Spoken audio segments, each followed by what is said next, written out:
Knowing your purpose simplifies your life.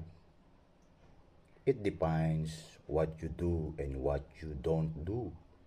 Your purpose becomes the standard you use to evaluate which activities are essential and which are not.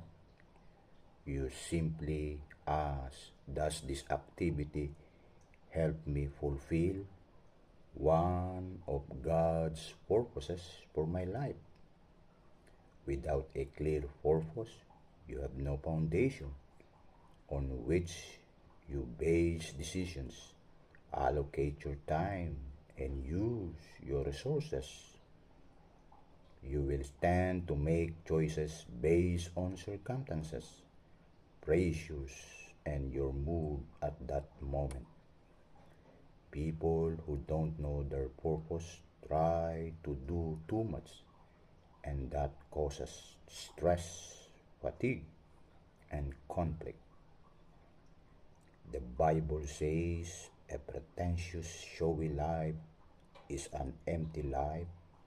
A plain and simple life is a full life. It also leads to peace of mind. You, Lord, give perfect peace to those who keep their purpose firm and put their trust in you.